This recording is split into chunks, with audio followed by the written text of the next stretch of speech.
আজকে ছাত্র রাজনীতির নামে যা চলছে, ছাত্র শিবির এটার উত্তরণ চায়। ছাত্র শিবির আজকে তোমাদেরকে প্রোগ্রাম করে এই কথাটা বলবে না যে কালকে থেকে তোমাদেরকে ছাত্র শিবির করতে হবে। তুমি ডিসিশন নিবা যে ছাত্র শিবির ইনভলভ হওয়ার মধ্যে যদি তোমার কোনো উপকার হয় তাহলে তুমি হও, আর যদি মনে করো যে না কোনো উপকার আমার নাই তাহলে কোনো সমস্যা নেই, তোমার ছাত্র শিবিরের সাথে কোনো সম্পর্কই রাখার প্রয়োজন নেই। ছাত্র রাজনীতি হবে মানুষ তৈরির কারখানা, ছাত্র রাজনীতি হবে ছাত্রদের অধিকার আদায়ের জন্য, ছাত্র রাজনীতি হবে শিক্ষা ব্যবস্থার গুণগত পরিবর্তনের জন্য, ছাত্র রাজনীতি হবে আলটিমেটলি ভবিষ্যতে এই জাতিকে নেতৃত্ব দেওয়ার জন্য। ছাত্র শিবির দিচ্ছে তোমায় মুক্তির ঠিকানা, বিশ্বাসী সুরে এগিয়ে এসো, পিছিয়ে থেকো না। ছাত্র শিবির দিচ্ছে তোমায় মুক্তির ঠিকানা, বিশ্বাসী সুরে এগিয়ে এসো, পিছিয়ে থেকো না। সৎ দক্ষ নাগরিক আজ বড় প্রয়োজন, তাই তো শিবির করেছে এই মহৎ আয়োজন। সৎ দক্ষ নাগরিক আজ বড় প্রয়োজন, তাই তো শিবির করেছে এই মহৎ আয়োজন। মেধাবী তরুণ সাহসী তোমরা জাগাও মনের ইচ্ছা, ছাত্র শিবির হাত বাড়িয়ে জানাই শুভেচ্ছা। মেধাবী তরুণ সাহসী তোমরা জাগাও। আপনার আদর্শ চর্চা করুন, আপনার আদর্শকে মানুষকে তুলে ধরুন, যার যেটা পছন্দ সে সেটা গ্রহণ করবে। কে আমাদেরকে কি বলছে না বলছে এটা নিয়ে আমরা খুব বেশি তাকাবো না, কারণ আমাদের কাছে হিউজ কাজ, অনেক কাজ পড়ে আছে নিজেদেরকে গড়ার জন্য, এই সমাজের ছাত্রদেরকে গড়ার জন্য, এই সমাজকে গড়ার জন্য, এই রাষ্ট্রকে গড়ার জন্য অনেক কাজ পড়ে আছে। পৃথিবীর যত অর্জন তোমার আছে, কোনো অর্জনই পৃথিবীর থাকা অবস্থায় this is not the last achievement, এটা হচ্ছে তোমার আরেকটা অ্যাচিভমেন্টের একটা রাস্তা খুলে দেয়, একটা ধার খুলে দিবে, অথবা তোমাকে পরবর্তী আরেকটা অ্যাচিভমেন্টের জন্য এটা একটা দায়িত্ব অথবা একটা ভার বোঝা তোমার কাঁধে তুলে দিবে। এটার নাম হচ্ছে পৃথিবীতে তুমি যতগুলো অ্যাচিভমেন্ট করবা এক একটা স্টেজ, এক একটা পর্যায়। এবার তুমি একটু চিন্তা করো, তুমি এসএসসি ইন্টারমিডিয়েট এখন এখানে চান্স পাইছো, এখানে তো শেষ না, তোমাকে ডিপার্টমেন্টে ভালো রেজাল্ট করতে হবে। এরপর ভালো রেজাল্ট করার কি করবা, ওই রেজাল্ট নিয়ে সবার পৃথিবীকে জানাইবা যে হ্যাঁ আমার একটা বিশাল ভালো রেজাল্ট আছে, এটাই আমার সব কিছু না, এটার কোনো মূল্যায়ন নাই। তুমি যখন ভালো কোথাও কোনো প্রফেশনে নিজের জায়গাটা দখল করে নিতে না পারবা, তখন তোমাকে এই সার্টিফিকেট, এই মানে হাই সিজিপিএর কোনো মূল্য সেখানে থাকবে না। এরপরে তুমি আবার কোনো একটা প্রফেশনে ইন করলা, সেখানে আবার প্রমোশনের অনেকগুলো ফ্যাক্টরস আসে। এরপর আবার সবচেয়ে ভালো প্রফেশন কোনটা এবং সেই প্রফেশনে যেতে যেতে একটা সর্বোচ্চ পর্যায়ে কিভাবে যাওয়া যায়, সবাই এই প্রচেষ্টার মধ্যে সবসময় থাকে। তো একটা পর্যায়ে এসে হয়তো সেই প্রফেশন থেকে আমাদেরকে রিটায়ার্ড করতে হয়। একটা এজের পর এই সমাজ, এই সোসাইটি, এই রাষ্ট্র ব্যবস্থা এমন একটা সিস্টেম দাঁড় করিয়েছে, তুমি চাইলেও তোমাকে আর সেখানে রাখবে না, তোমাকে রিটায়ারমেন্টে যেতে হবে। বলা হবে যে একটা এজের পর আপনি ইউ আর নাও ডিজেবল অথবা আনএবল, আপনি এখানে আর কন্টিনিউ করতে পারবেন না, আপনি বাড়িতে যান। তো তখন হয়তো বলতে পারো যে আমি বাড়িতে গেলে তো আমার পরিবার চালাইতে হবে। বলো ঠিক আছে, আপনাকে প্রয়োজন আমার পেনশন দিব, আপনাকে আলাদা সাবসিডি দিব, এরপর আপনি আর এখানে থাকবেন না, আপনি আপনার বাসায় অবস্থান করুন। তো এভাবে করে একটা পর্যায়ে আরও অ্যাচিভমেন্ট, একটা পর্যায়ে তো মৃত্যুর সম্মুখীন হইতে হবে নাকি? সবাইকে এ বিষয়ে একমত না দ্বিমত? তো মৃত্যুটা আসলে মেনে নিতে খুব কষ্টকর এবং এটা খুব বিটার ট্রুথ, বাট আলটিমেটলি সবাইকে সেটার একদিন ধারস্থ হতে হবে। বাট এরপরে কি হবে, এই বিশ্বাস অবিশ্বাসের উপরে তোমার লাইফের অনেক ডিসিশনগুলো ডিপেন্ড করে যে মৃত্যুর পর আসলে আমি কি করব, আমার কি কোনো জবাবদিহিতা সেখানে থাকবে, সেখানে কি কোনো আমার এই দুনিয়ার হিসাব নিকাশ অথবা দুনিয়ার অ্যাচিভমেন্ট নিয়ে সেখানে নতুন কোনো অ্যাচিভমেন্টের ডাইমেনশন কি দাঁড়াবে। এই বিশ্বাস অবিশ্বাসের উপরে তোমার লাইফের অনেক ডিসিশন ডিপেন্ড করবে। সে প্রসঙ্গটায় আবার শেষে যাচ্ছি। তো এতটুকু বলবো যে কোনো অ্যাচিভমেন্টের পরে তুমি অতি উদ্ভাসিত হয়ে যাবা না, তোমাকে খুব ধীরস্থিরভাবে ঠান্ডা মাথায় ভাবতে হবে যে আমার পরবর্তী স্টেপটা কি, নেক্সট স্টেপ কি। এজন্য আমি সবাইকে অনুরোধ করব, তুমি আজকে ডিজাইন করে ফেলো যে তুমি এখানে আরও 5 বছর ক্যাম্পাসে কাটাতে হবে। এই 5 বছর ক্যাম্পাসে তুমি কিভাবে কাটাবা সেটার একটা সুন্দর প্ল্যান, সুন্দর একটা ডায়াগ্রাম করে তুমি অতিবাহিত করো এই সময়গুলো। পারা যাবে না ইনশাল্লাহ? এখন তোমাদেরকে জগন্নাথ বিশ্ববিদ্যালয়ে স্বাগত জানাই। Welcome to our dear campus, our beloved campus Jagannath university. হাই হতেশ করবা, সমস্যা তো পড়ে গেছে, এখন তার কোনো উপায় নাই। তো বুদ্ধিমানের কাজ হচ্ছে সে তার সমস্যা বাস্তবতাগুলোকে আপন করে নিয়ে সেখান থেকে চমৎকার একটা রাস্তা বের করা। এটা হলো একজন বুদ্ধিমানের কাজ। আমি আশা করি এখানে সবাই বুদ্ধিমান, যেহেতু তোমাদের একটা পরিসংখ্যান আমি দেখিয়েছি যে তোমরা কতটা বুদ্ধিমান জ্ঞানীর পরিচয় দিয়ে, কতটা মেধার পরিচয় দিয়ে আজকে অবস্থানে এসেছো। আশা করি তোমরা যে পরিস্থিতিতে পড়েছো জগন্নাথে ভর্তি হয়ে, এটারও একটা চমৎকার রাস্তা তুমি খুঁজে বের করবা।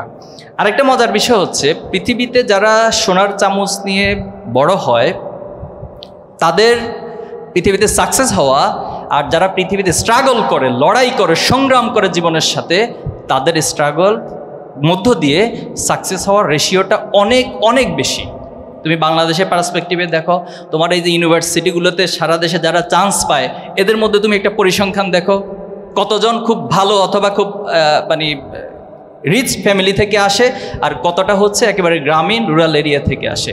এখান থেকে তুমি এই পার্থক্যটা খুঁজে পাবা। এরপর আমি যেটি বলবো যে জগন্নাথের খুব ভালো একটা হিস্ট্রি আছে, গ্লোরিয়াস হিস্ট্রি। বিশেষ করে এখানে পৃথিবীতে খুব কমই এরকম হয়, এবং বাংলাদেশে দ্বিতীয়টি আর নেই, যে একটা স্কুল থেকে এটি ইউনিভার্সিটি পর্যন্ত হয়েছে। তোমরা জানো যে 1858 সালে এটা ছিল ঢাকা ব্রাহ্ম স্কুল। সে 1858 সালের পর 1884 সালে এসে পরিস্থিতি এমন হয়েছে স্কুলটা আর চালানোর মতো না। তখন কিশোরীলাল চৌধুরী, তিনি মানিকগঞ্জের জমিদার ছিলেন, ওনার কাছে যখন উপস্থাপন করা হলো, তিনি মূলত এই জায়গাটা বা হচ্ছে এখানে তিনি তার বাবার নামে, তার বাবার জগন্নাথ রায়, তার বাবার নামে জগন্নাথ স্কুল নামে সেটাকে কনভার্ট করেছিল। পরবর্তীতে 1984 সালে সেটা কলেজ হয়, এবং 2005 সালে এসে এটা ইউনিভার্সিটি হয়। তো এটা একটা পৃথিবীর অন্যরকম ইতিহাস, যে একটা স্কুল থেকে সেটা কলেজ, কলেজ থেকে বিশ্ববিদ্যালয়। আরও মজার বিষয় হচ্ছে 2021 সালে যখন ঢাকা বিশ্ববিদ্যালয় প্রতিষ্ঠিত হয়, তো এখানকার যারা ডিগ্রি অথবা এখানকার যারা শিক্ষক ছিলেন, ছাত্র ছিলেন, তাদেরকে দিয়ে মূলত ঢাকা ইউনিভার্সিটি স্টার্ট করা হয়েছে। এবং জগন্নাথ বিশ্ববিদ্যালয়ের গ্রন্থাগারে যে বই ছিল, ওই বইয়ের 50% ঢাকা ইউনিভার্সিটিতে পাঠিয়ে মূলত ঢাকা ইউনিভার্সিটির গ্রন্থাগার সিস্টেমটা চালু করা হয়েছিল। আচ্ছা, তাহলে এখন কি সমস্যা বা সম্ভাবনা, খুশি হচ্ছে তো? আরও সম্ভাবনা আছে। এখান থেকে প্রচুর রাজনীতিবিদ বের হয়েছে, তো কিছু ফ্যাসিস্টও আছে, আবার কিছু ভালো মানুষও আছে, প্রচুর রাজনীতিবিদ। এরপরে হচ্ছে এখানকার সাহিত্যিক, এরপরে গবেষক, আরও অনেক ক্ষেত্রে বড় বড় জহির রায়হানের মতো ব্যক্তিত্ব এখানে থেকেই পড়াশোনা করেছেন। কবি মতিউর রহমান মল্লিকের নাম হয়তো তোমরা অনেকে শুনেছ। তিনি বাংলাদেশের এই প্রেক্ষাপটে ইসলামিক কালচার যে পসিবল, অথবা ইসলামিক কালচার যে একটা মুভমেন্ট, এটা তিনি দেখেন। তিনি কিন্তু জগন্নাথের স্টুডেন্ট ছিলেন। এরপর শাহ আব্দুল হান্নান, তিনি বাংলাদেশের এই প্রেক্ষাপটে আমরা যে সুদ ব্যবস্থার মধ্য দিয়ে যাই, তার বিপরীতে ইসলামিক অর্থনীতি যে সুদমুক্তভাবে করা সম্ভব, সেটা শাহ আব্দুল হান্নান বাংলাদেশের অল্প কয়েকজনের মধ্যে তিনি একজন ছিলেন, যিনি এই কনসেপ্টটা বাংলাদেশে প্রতিষ্ঠিত করেছেন। তো আলহামদুলিল্লাহ, এভাবে করে আমরা আশা করি অদূর ভবিষ্যতে আমার সামনে যারা বসে আছেন, এখান থেকে এইভাবে করে বক্তৃতা বিবৃতিতে নাম বলার মতো অসংখ্য ব্যক্তিত্ব খুঁজে পাওয়া যাবে ইনশাআল্লাহ। পাওয়া যাবে ইনশাআল্লাহ। এখন আসো যে বিশ্ববিদ্যালয়ে কেন ভর্তি হলাম, কি দরকার ছিল বিশ্ববিদ্যালয়ে ভর্তি হওয়ার। আমরা যদি নলেজকে জিজ্ঞেস করি যে আসলে নলেজটা কি, জ্ঞান মানে কি, তো জ্ঞানের বেসিক যেটা তোমার কাছে আসবে, প্রথমত ইনফরমেশন। তোমাকে প্রচুর ইনফরমেশন লাগবে, নলেজ মানে ইনফরমেশন গ্যাদারিং। দেন এই ইনফরমেশন দিয়ে আসলে কি করবা তুমি, তোমার একটা আন্ডারস্ট্যান্ডিং লেভেল তৈরি হতে হবে, যে আন্ডারস্ট্যান্ডিং লেভেল দিয়ে তুমি তোমার চারপাশে যা কিছু ঘটবে সেটার বাদ বিচার করতে পারবা, this is right or wrong. এর মাধ্য দিয়ে মূলত নলেজ আস্তে আস্তে করে মানুষের ভিতরে গ্রো হয় এবং সেটা বিকাশ লাভ করতে থাকে। এরপরে আসো যদি আমরা এডুকেশন, টোটাল শিক্ষাটাকে বলি, তাহলে এখানে অনেক সংজ্ঞা আছে। যে মিল্টন বলেছেন, এটা হচ্ছে harmonious development of body, mind and soul. এটা একটা কন্টিনিউয়াসলি একটা ডেভেলপ করতে থাকবে শিক্ষাটা বা এডুকেশনটা। এখন বাংলাদেশে আমরা যে বিশ্ববিদ্যালয় সিস্টেমে আসলে আসছি বা ভর্তি হয়েছি, মির্জা গালিব ভাই খুব চমৎকারভাবে ওয়ার্ল্ড পার্সপেক্টিভের বেশ কিছু ইউনিভার্সিটির তিনি উদাহরণ দিয়েছেন, কনসেপ্ট দিয়েছেন। তো সেখানে উচ্চশিক্ষা বলতে আসলে যা বোঝায়, একজন ব্যক্তি অথবা সমাজের যে চিন্তাশীলতার একটা আপগ্রেড হওয়া, সেখানে মননের পরিবর্তন হওয়া, মানুষের সার্বিক কালচারাল অথবা দৃষ্টিভঙ্গির একটা পরিবর্তন হওয়া, নতুন নতুন উদ্ভাবন সেখান থেকে হওয়া। কিন্তু আমরা যদি আমাদের টোটাল সারা দেশের বিশ্ববিদ্যালয়গুলোকে একসাথে করে এই স্টাডিটা করি অথবা এই রিসার্চটা করি, তাহলে এখানে উদ্ভাবন এবং ক্রিয়েটিভিটির এই ইস্যুগুলো খুব কম, খুবই নগণ্য, খুবই মাইনর একটা পজিশনে আছে। তাহলে বিশ্ববিদ্যালয় মানে কি আমাদের কাছে যেটা দাঁড়াচ্ছে সেটা হলো বিশ্ববিদ্যালয় মানে এখানে ভর্তি হব, এখানে 1 বছর 2 বছর 4 বছর 5 বছর কাটাবো, এরপরে হচ্ছে একটা সার্টিফিকেট আমাকে দিবে, ওই সার্টিফিকেট নিয়ে এবার আমি বিসিএসে চাকরি এখানে দৌড়াবো। এটা হচ্ছে আমাদের কাছে উচ্চশিক্ষা বা বিশ্ববিদ্যালয় নামে একটা কনসেপ্ট দাঁড়িয়েছে। এখন আসলে কি বিশ্ববিদ্যালয় মানে তা? বিশ্ববিদ্যালয় মানে তো মানুষ তৈরির কারখানা হওয়ার কথা। এখন এই মানুষ তৈরির প্রশ্নে যদি আসি, তাহলে মানুষের বিপরীত কি? অমানুষ। আচ্ছা, এটা সহজ আর কি, পশু, অমানুষ। কোরআনে যেটা বলা হচ্ছে উলাইকা কাল আনাম ওয়া বাল হুম আদাল, যে মাঝে মাঝে মানুষরা পশুর মতো হয়ে যায় অথবা তার চেয়ে নিকৃষ্ট। এখন আমরা যদি কয়েকটা উদাহরণ দিই, বুয়েট বাংলাদেশের নিঃসন্দেহে টপ ক্যাটাগরি ইউনিভার্সিটির মধ্যে 1 নম্বর। বুয়েটে যারা চান্স পায় অনেক লড়াই সংগ্রাম করে বুয়েটে চান্স পায়, রাইট? কিন্তু বুয়েটে যখন আবরার ফাহাদকে পিটিয়ে হত্যা করা হয়েছিল, যারা তার বন্ধু, যারা একইভাবে তার মতো করে চান্স পাইছিল, এই দৃশ্য দেখার পর যারা এই হত্যাকাণ্ডের সাথে জড়িত তাদেরকে কি আমাদের মানুষ মনে হয় না পশু মনে হয়? তো তার মানে আমার বুয়েট মানুষ তৈরি করতে পারে নাই। জগন্নাথ বিশ্ববিদ্যালয়ের একটা ঘটনা আছে, ইতিহাস হয়তো তোমরা জানো। বিশ্বজিৎ, সে জগন্নাথের স্টুডেন্ট ছিল না, একটা হরতাল চলাকালীন সে এদিক দিয়ে যাচ্ছিল, তাকে শিবিরের হিন্দু শাখার সদস্য বলে তাকে হত্যা করা হয়েছে। কারা করেছে? আমার এই বিশ্ববিদ্যালয়েরই কিছু বড় ভাই কিছু ছোট ভাই মিলে তাকে হত্যা করা হয়েছে। তাহলে এই দৃশ্য দেখার পর আমার ওই ভাইদেরকে, সিনিয়র ভাই অথবা জুনিয়র ভাইকে কি আমি মানুষ বলতে পারি না পশু বলতে হবে? আমি ইংরেজি বিভাগে পড়েছি, ইংরেজি বিভাগে যেদিন প্রথম আসছিলাম সেদিন আমার স্যার একটা কথা বলেছিলেন, মনে আছে এখনো সেই কথাটা, যে যাদের বাড়ি হচ্ছে সাগরের পাড়ে তাদের মনটা সাগরের মতো উদার হয়। এখন বলতে পারেন আমার বাড়ির পাশে তো নদী আর খাল আছে, তাহলে কি আমি উদার না? তো ওনার কথা উনি বলেছেন, দিস ইজ হিজ ফিলোসফি। তো তিনি এটা বলার পর আরেকটা বলেছে, যারা সাহিত্যে পড়ে তারাও অনেক উদার হয়। তো এটা দ্বারা আবার অন্যরা অন্যভাবে নেবেন না, নিও না। তো এই সাহিত্যে পড়ার পর আমরা অনেককে পেয়েছি যাদের কর্মকাণ্ডগুলো এতটা নিকৃষ্ট ছিল যেটা পশুর আচরণের কাছাকাছিও গিয়েছে। তো তাহলে আমাদের এই শিক্ষা ব্যবস্থাটা আমাদেরকে রিথিং করতে হবে। আমি শিক্ষকদের কাছে অনুরোধ করব এবং তোমাদের কাছে অনুরোধ করতে চাই। আরেকটা মজার বিষয় হলো কেন এটা ঘটতেছে। দেখো, আমরা জাতিগতভাবে এখনো পর্যন্ত জাতি আদর্শ ঠিক করতে পারিনি। আমরা কনক্রিট কোনো একটা লাইনে বলতে পারি না যে এটা আমাদের জাতির আদর্শ। আমরা সংবিধানে রাষ্ট্রীয় মূলনীতি ঠিক করেছি 4টা, একটার সাথে কন্ট্রাডিক্ট করে। আমি যখন গণতন্ত্র বলছি আবার সেখানে সমাজতন্ত্র বলতেছি। তো গণতন্ত্র আর সমাজতন্ত্র তো পৃথিবীতে একটা দ্বিমুখী অবস্থান সবসময় বিরাজ করে। আবার সেখানে আমি বলতেছি ধর্মনিরপেক্ষ মতবাদ, আবার আরেকটা দিক থেকে বলতেছি জাতীয়তাবাদ। এটা একটার সাথে কনফ্লিক্ট করে। তো যে রাষ্ট্রের সংবিধান এবং রাষ্ট্র একটা কনফ্লিক্টিং মতাদর্শের উপরে, একটা কনফ্লিক্টিং রাষ্ট্রীয় মূলনীতির উপরে পরিচালিত হচ্ছে, তার আসলে কখনো ইউনিক আদর্শ তৈরি হয় না। এই আদর্শ তৈরি হয় নাই, এরপরে সেটার উপরে বেস্ট করে যে একটা শিক্ষা ব্যবস্থা হবে সেটাও হয়নি, এবং সেটার উপরে বেস্ট করে যে একটা শিক্ষার পরিবেশ তৈরি হবে সেটাও আমরা করতে ব্যর্থ হয়েছি। বিগত সময়ে আমরা শিক্ষকদেরকে দেখেছি লেজুর ভিত্তি তো শুধু ছাত্র রাজনীতির ক্ষেত্রে প্রয়োগ করা হয়, কিন্তু শিক্ষকদের ক্ষেত্রে লেজুর ভিত্তি যে আরও কত মারাত্মক হয় এটা আমরা কখনো হয়তো ব্যবহার করি নাই। তো এই কালচারগুলোর তো পরিবর্তন হওয়ার জন্যই 24-এর আমার আবু সাইদ, মুগ্ধ, ওয়াসিম, শান্ত, আলী রায়হান, এই যে আমার শত শত নাম বলে শেষ করা যাবে না, হাজার হাজার ভাইরা জীবন দিয়েছেন। জগন্নাথ বিশ্ববিদ্যালয়ের একরামুল হক সাজিদ জীবন দিয়েছেন। তাহলে জীবন দেওয়ার পরেও আমরা কি আমাদের আগের সেই ধারার মধ্য দিয়ে যাব, নাকি আমাদের মধ্যে একটা পরিবর্তন হওয়া দরকার? আমাদের সবচেয়ে বড় সি বিচ রয়েছে, ব্লু ইকোনমি জোন রয়েছে। এই ব্লু ইকোনমি থেকে যে মৎস্য সম্পদ, এটা ক্যালকুলেশন এসেছে যে প্রায় 450+ যেটা খুবই মানুষের জন্য উপকারী এমন মাছ সেখানে রয়েছে। এবং সেই মাছ যদি আমরা আহরণ করতে পারি তাহলে বাংলাদেশের যে টোটাল স্ট্রাকচার এটাকে টোটালি চেঞ্জ করে দেওয়া যাবে।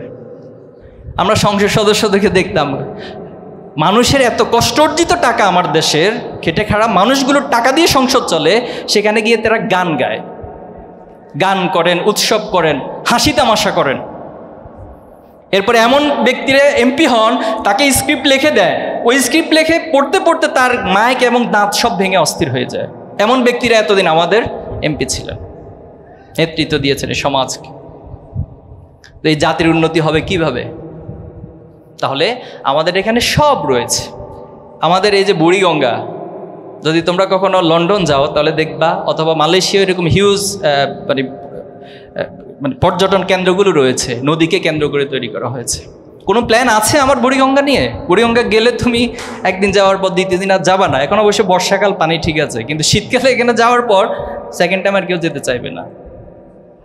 অথচ এখানে নেতারা কোনোদিন এগুলো নিয়ে চিন্তা করে না। কিভাবে চিন্তা হবে যে আশপাশের দোকানগুলো দখল করবে, কিভাবে হচ্ছে বুড়িগঙ্গার স্ট্যান্ডগুলো চাঁদাবাজি করবে, সব সময় এই চিন্তা নিয়ে পড়ে থাকে।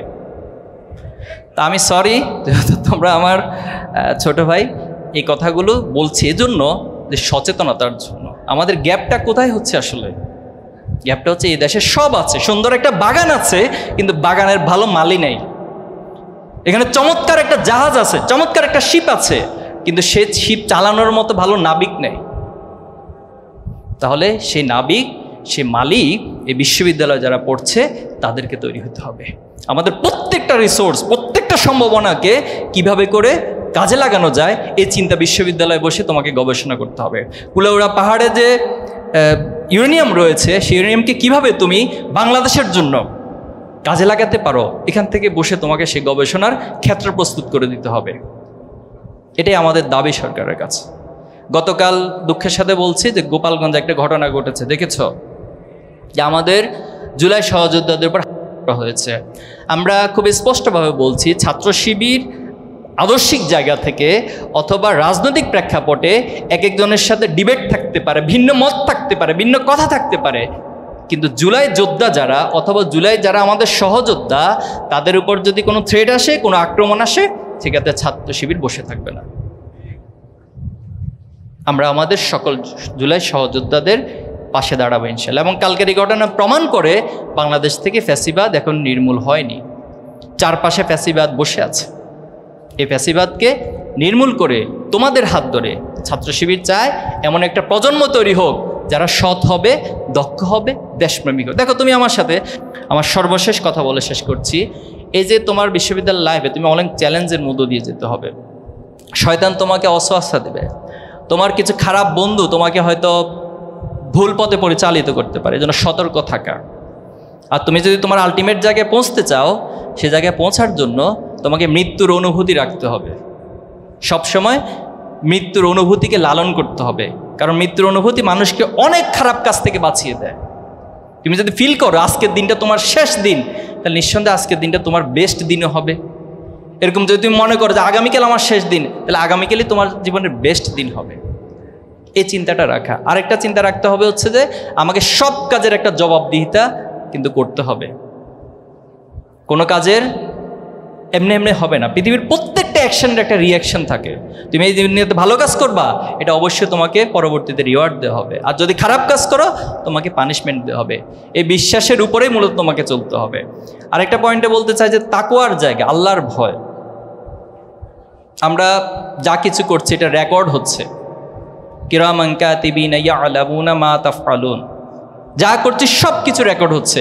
হয়তো আমার বাবা দেখেন না আমার অনেক কিছু, আমার মা দেখেন না, আমার শিক্ষক দেখেন না, কিন্তু কিরামান কাতিবিন সেটা অটোমেটিক রেকর্ড করছে, এবং আল্লাহ তাআলা সব সময় আমাকে দেখছেন। এই অনুভূতিটা মনের মধ্যে লালন করা। শুধু এখানে শেষ না, কাল কিয়ামত দিন আমাকে বলা হবে ইকরা কিতাবাকা কাফা বিনাফসিকা আলিয়াউমা আলাইকা হাসিব। আজকে তুমি তোমার হিসাব গ্রহণের জন্য যথেষ্ট। এবং যখন মানুষ হিসেবে আমরা নিজেকে ডিফেন্স করার চেষ্টা করবো, আমরা বলবো যে আল্লাহ আমি তো এটা করি নাই, এটা আমার নামে ভুল লেখা হয়েছে, তখন আল্লাহ তাআলা আরেকটা আয়াত দিয়ে সেটাকে বলবেন যে আলিয়াউমা নাখতিমু আলা আফওয়াহিহিম ওয়া তুকাল্লিমুনা আইদিহিম ওয়া তাশহাদু আরজুলুহুম বিমা কানু ইয়াকসিবুন। আজকে তোমার হাত সাক্ষ্য দেবে। একটু চিন্তা করো তো, কাল কিয়ামতের দিন যদি এই হাত সাক্ষ্য দেওয়া শুরু করে, এই হাত দিয়ে কখন কোথায় কি কাজ করেছি, এই পা যদি সাক্ষ্য দেওয়া শুরু করে, এই পা দিয়ে কখন কোথায় কি কাজ করেছি, তাহলে সেটা আমার জন্য কতটা ভয়ানক হয়ে যাবে। তাহলে এই অনুভূতিগুলোর মধ্য দিয়ে আমার যে চ্যালেঞ্জগুলো রয়েছে, সে চ্যালেঞ্জ আমি মোকাবিলা করবো। আমি আবারও তোমাদেরকে ভবিষ্যতে যদি সুযোগ হয়, তোমাদের সাথে ইনডোরে অনেক গল্প আছে, এই গল্পগুলো করব। অনেক ইস্যু নিয়ে কথা আছে, সেটা বলবো। আজকে এতটুকুই বলে শেষ করতে চাই যে আগামী দিনে এ দেশ, এ রাষ্ট্র, এই সমাজকে গঠন করার জন্য তোমরা নিজেদের সর্বোচ্চ যোগ্য দক্ষ হিসেবে গড়ে তুলবা। পারা যাবে না ইনশাল্লাহ? আজকের আয়োজনের জন্য ইসলামী ছাত্র শিবির জগন্নাথ বিশ্ববিদ্যালয়কে ধন্যবাদ জানাচ্ছি এবং উপস্থিত সবাইকে আবারও ধন্যবাদ জানিয়ে আমার কথা এখানে শেষ করছি। আসসালামু আলাইকুম রহমতুল্লাহি ওয়া বারাকাতুহু।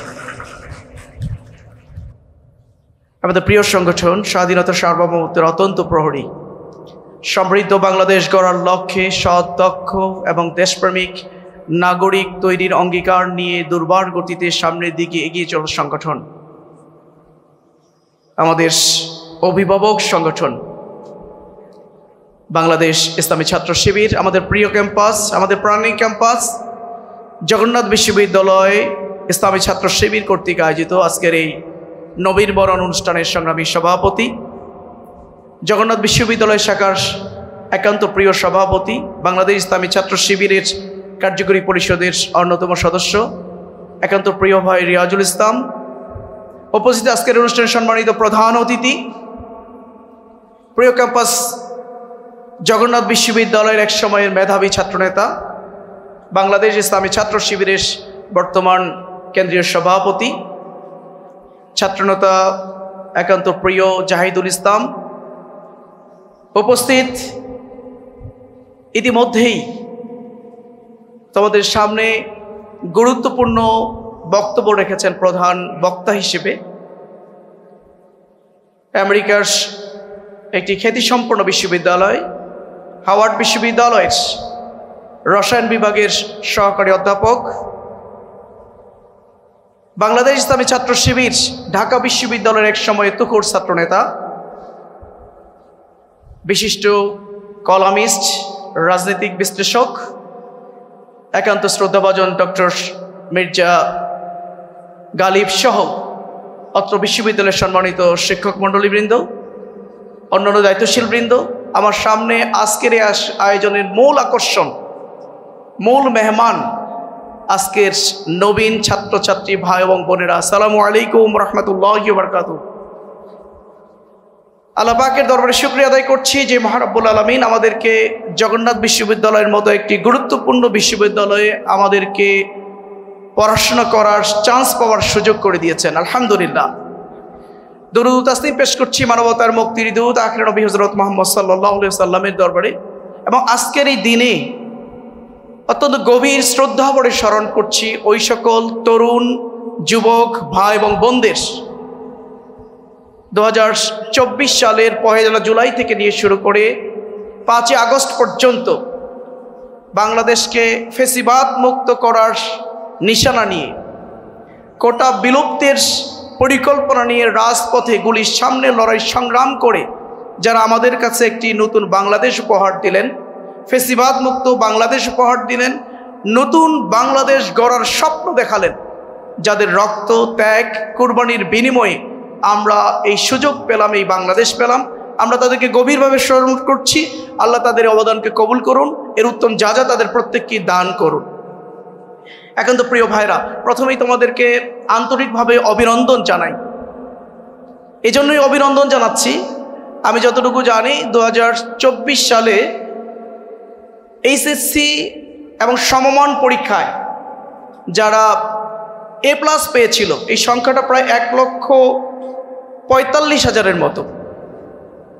এর মধ্যে মেডিকেল, ইঞ্জিনিয়ারিং বিশ্ববিদ্যালয় এবং সরকারি বিশ্ববিদ্যালয়ে আসন সংখ্যা সব মিলিয়ে সর্বসাকুল্যে প্রায় 70,000। তার মানে শুধুমাত্র যারা A+ পেয়েছে, A+ প্রাপ্তদের মধ্য থেকে অর্ধেক শুধুমাত্র মেডিকেল কলেজ, ইঞ্জিনিয়ারিং বিশ্ববিদ্যালয় এবং বিশ্ববিদ্যালয়ে পড়ার সুযোগ পাচ্ছে। বাকি অর্ধেক A+কে পড়তে হবে হয় প্রাইভেট বিশ্ববিদ্যালয় অথবা তাদেরকে পড়তে হবে হলো জাতীয় বিশ্ববিদ্যালয়ের অধীনে। সেই দিক থেকে তোমরা সৌভাগ্যবান, তোমরা তোমাদের মেধার স্বাক্ষর রেখে সরকারি বিশ্ববিদ্যালয়ের মতো একটি গুরুত্বপূর্ণ জায়গায় তোমরা চান্স পেয়েছো, পড়াশোনার সুযোগ পেয়েছো। এই জন্য আবারও আল্লাহর শুকরিয়া আদায় করতে বলে আলহামদুলিল্লাহ। প্রিয় ভাইরা আমার, ভাই এবং বোনেরা, তোমাদের অনেক দায়িত্ব কর্তব্য রয়েছে।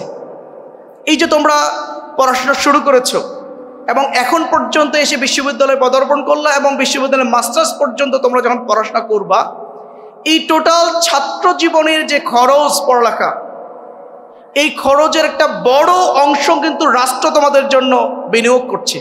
এই রাষ্ট্রের বিনিয়োগ বলতেই কিন্তু এই বিনিয়োগ রাষ্ট্রের টাকা নয়, এটি এদেশের মানুষের টাকা। তোমাদের এই খরচের পিছনে, এই বড় অংশ খরচের পিছনে রয়েছে একজন রিক্সা চালকের টাকা, একজন শ্রমিকের টাকা, একজন মজুরের টাকা, যারা মাথার ঘাম পায়ে ফেলে অনেক কষ্ট করে এই সামান্য যে উপার্জন করে, সেই উপার্জনের একটা পার্ট কিন্তু সরকারি কোষাগারে জমা হচ্ছে এবং সেখান থেকে কিন্তু আমাদের জন্য ব্যয় হচ্ছে। সুতরাং এই সমস্ত মানুষদের প্রতি তোমাদের দায়িত্ব কর্তব্য কিন্তু অনেক বেশি রয়েছে। এটা তোমাদের রয়েছে, আমাদেরও রয়েছে। এই জন্য আমরা যেন বড় হয়ে সেটা ভুলে না যাই।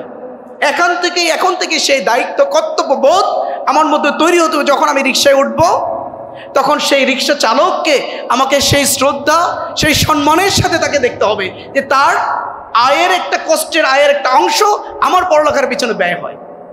আমার কাজের বুয়া আমার ডাইনিংয়ে অথবা আমার হলে অথবা আমার ম্যাচে যে কাজের বুয়াটি কাজ করেন, তাকেও সম্মান এবং শ্রদ্ধার সাথে তাকে দেখতে হবে, কারণ তারও কষ্টের অর্জিত সম্পদের টাকার একটা পার্ট কিন্তু আমার পড়ালেখার পিছনে ব্যয় হচ্ছে। এইভাবে সবার প্রতি আমাদের শ্রদ্ধার সম্মান রাখতে হবে, তাহলেই আমরা আমাদের দায়িত্ব কর্তব্য পালন করেছি বলে বিবেচিত হবে। দ্বিতীয় যে বৈশিষ্ট্য বলবো সেটি হলো, একজন মনীষী বলেছিলেন, if you teach your children 3 arts, reading, writing and arithmetic, and left the 4th arts, that is religion, then you will get as a 5th arts, that is rascality. তুমি যদি তোমার সন্তানকে 3টি শিক্ষা দাও, reading, writing and arithmetic, and leave the 4th arts, that is religion, নৈতিক শিক্ষা, চরিত্রের শিক্ষা থেকে যদি তাকে বঞ্চিত করো, তাহলে 5ম আর্ট হিসেবে সেই মানুষটির কাছ থেকে যেটি পাবা সেটি একদম রাস্কেলিটি, খারাপ চরিত্রের মানুষ, একজন বদমাইশ মানুষ, একজন খারাপ মানুষ হিসেবে পাবা। আজকে বর্তমান যদি চিত্রটা আমাদের সামনে স্পষ্ট করি, তাহলে কিন্তু এর একটা রেজাল্ট আমরা পাচ্ছি। আমরা রিডিং শিখছি, আমরা রাইটিং শিখছি, আমরা অ্যারিথমেটিক শিখছি, বাট এর পাশাপাশি আরেকটা যে শিক্ষা প্রয়োজন ছিল, যেই শিক্ষাটা আমার এই 3টি শিক্ষাকে সমৃদ্ধ করবে, সেটি হলো রিলিজিয়ন শিক্ষা। এটি যে যে ধর্মের মানুষ হইয়া করে তার সেই ধর্মের শিক্ষা, যেই শিক্ষাটা আমার মধ্যে নৈতিকতা তৈরি করবে, আমাকে চরিত্রবান হিসেবে গড়ে তুলবে, আমার মধ্যে দায়িত্ব কর্তব্যবোধ তৈরি করবে।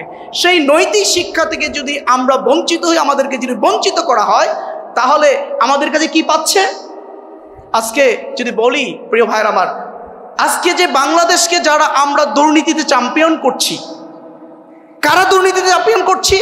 যদি তাদের পরিচয় সম্পর্কে আমরা জানি, নিঃসন্দেহে সেই রিক্সা চালকের মাথার ঘাম পায়ে ফেলে খেটে খাওয়া সেই রিক্সা চালক আমাদের দেশকে দুর্নীতি চ্যাম্পিয়ন করছে না। আমরা যদি চিন্তা করি আমাদের গ্রামের সেই কৃষক যে প্রচুর রৌদ্রের মধ্যে ঝড় বৃষ্টিকে উপেক্ষা করে মাথার ঘাম পায়ে ফেলে কষ্ট করে সারা বাংলাদেশের মানুষের জন্য আহারের যোগান দিচ্ছে, খাদ্যের যোগান দিচ্ছে, সেই কৃষকটি কিন্তু আমাদের প্রিয় মাতৃভূমিকে দুর্নীতিতে চ্যাম্পিয়ন করছে না।